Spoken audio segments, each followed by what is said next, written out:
What's going on, everybody, and welcome back to another video.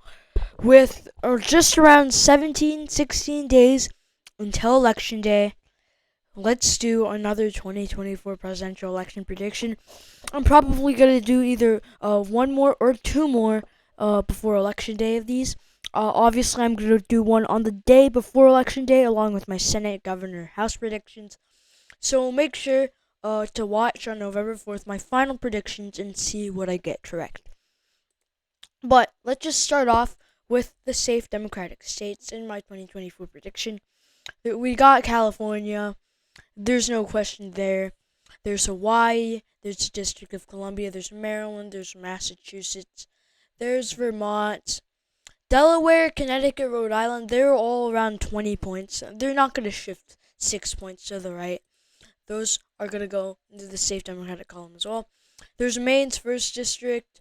And then there's Washington and Oregon.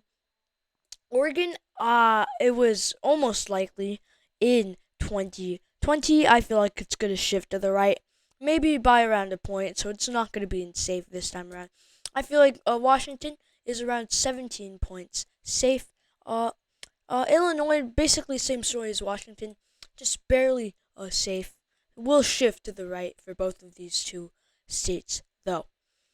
Now let's go to the safe Republican states. There's Idaho, Wyoming, South Dakota, North Dakota, Nebraska's 3rd District, Oklahoma, Arkansas, Louisiana, Tennessee, Kentucky. And then all of these states that they say could be likely red. Missouri honestly could be likely red. I give it 15% chance of being likely red.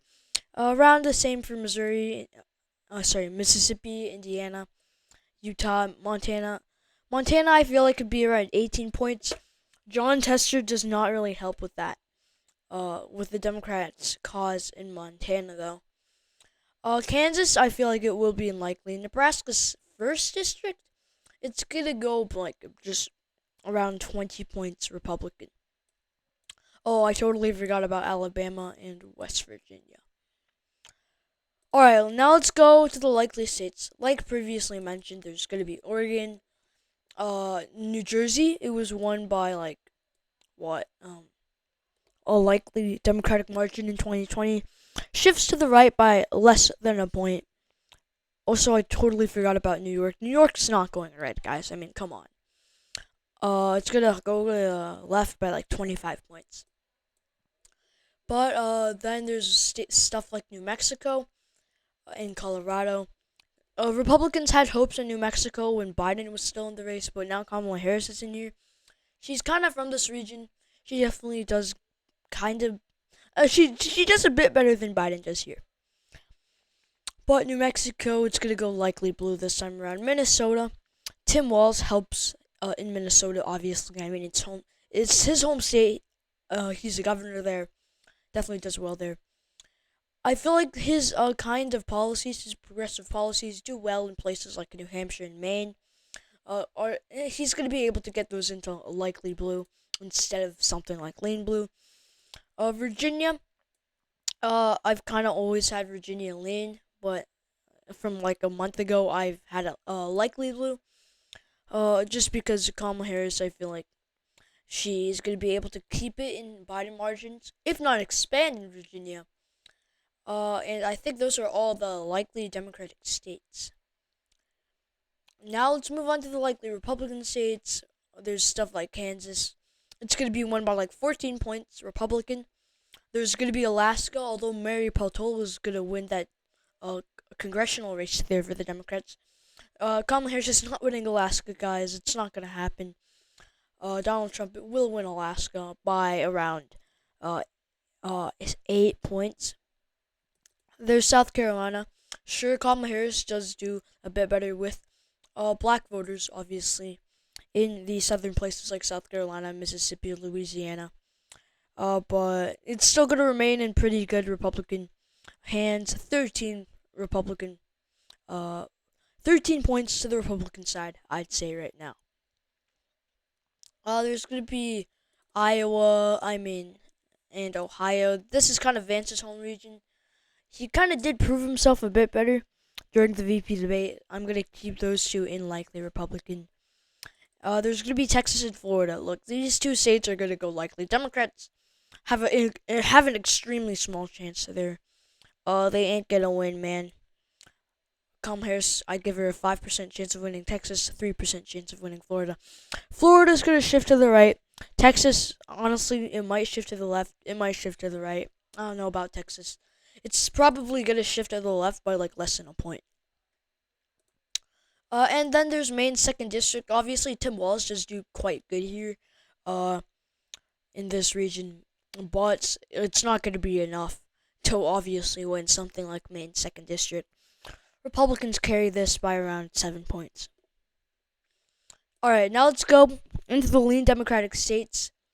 Actually, I also forgot to shade in Nebraska at large. It's going to go safe Republican.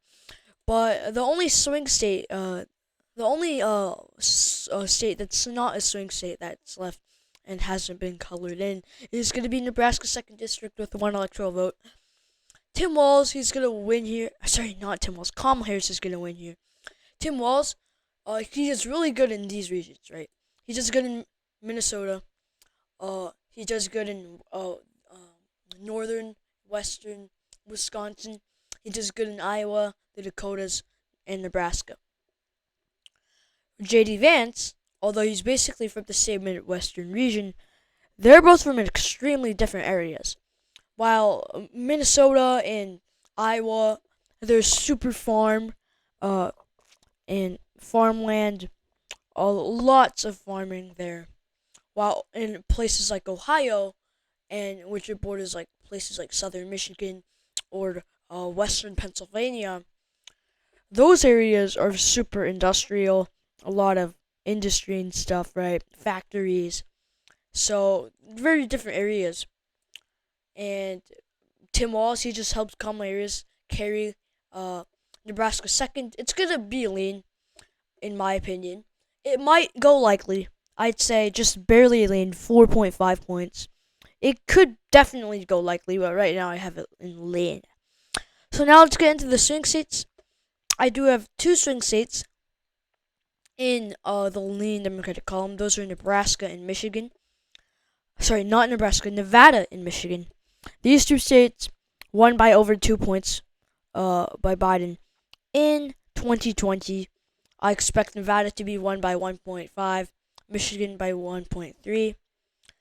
And these 2 states, there's Michigan's gonna shift to the left. Nevada, I don't know, it might shift. No, like Michigan, I have it becoming closer in the presidential level, but like actually, like party registration wise, in the next couple of years, it's gonna shift to the left. Nevada, I don't know where it's gonna shift yet. It's most likely gonna shift to the left, but I don't know yet.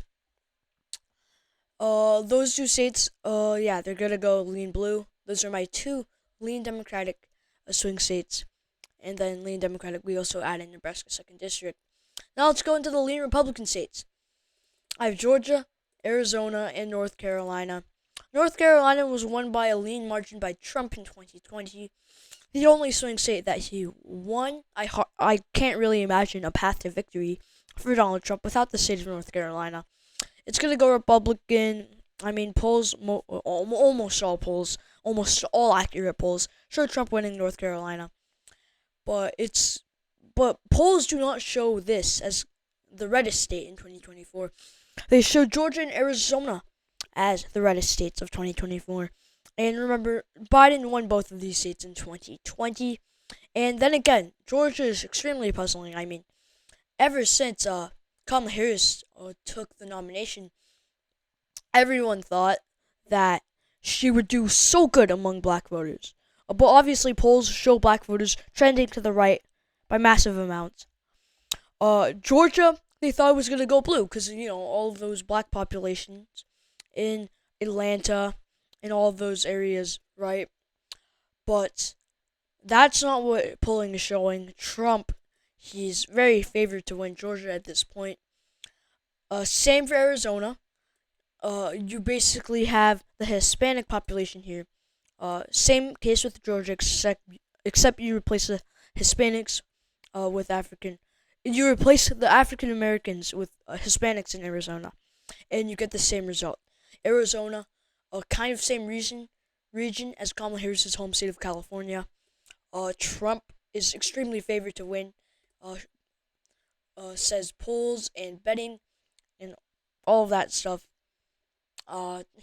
Trump is extremely favored to win both Arizona and Georgia and North Carolina. At this point, I could see North Carolina possibly going toss-up soon. And now we're left with the two tilt Republican or Democratic states, Wisconsin and Pennsylvania. I have Donald Trump winning both of these by a tilt margin. Wisconsin, we almost see it as the most conservative Rust Belt state. And in this election, I believe that it's going to come true. But then we have to talk about Pennsylvania first. J.D. Vance, Trump's running mate, like I said before, is from Ohio, and I said that a lot of that demographics in Ohio are extremely similar to those of Western Pennsylvania. And Vance definitely appeals in Western Pennsylvania more than places like Minnesota or Iowa. So, yeah, I feel like Vance might actually decide the results in Pennsylvania. Pennsylvania is going to be the deciding state of this election no matter what. I'm calling it right there. And Pennsylvania, extremely critical, and it will most likely decide the election. And then if Pennsylvania is going to go to the right by, like, I'd say the margins here are going to be like 0.2%, then since Wisconsin is the most conservative swing state, it's going to go to the right by go to Donald Trump by 0.4%. Tim Walz. If it wasn't for Tim Walz, I would have Wisconsin leaning Republican right now. If Harris chose someone like Josh Shapiro, then this would be the map I would have. But Tim Walz definitely helps in Wisconsin. Western Wisconsinites definitely love Tim Walz. And if it wasn't for him, I would have it lean Republican. Obviously, these two states, along with the three states that I have truly, like, I don't really know that much right now, like, not really a guarantee for me right now, are Wisconsin, Pennsylvania, and North Carolina. But there's still a couple weeks until Election Day, and we'll see how things play out. But this is it for today's video, and I'll see you next time. Goodbye.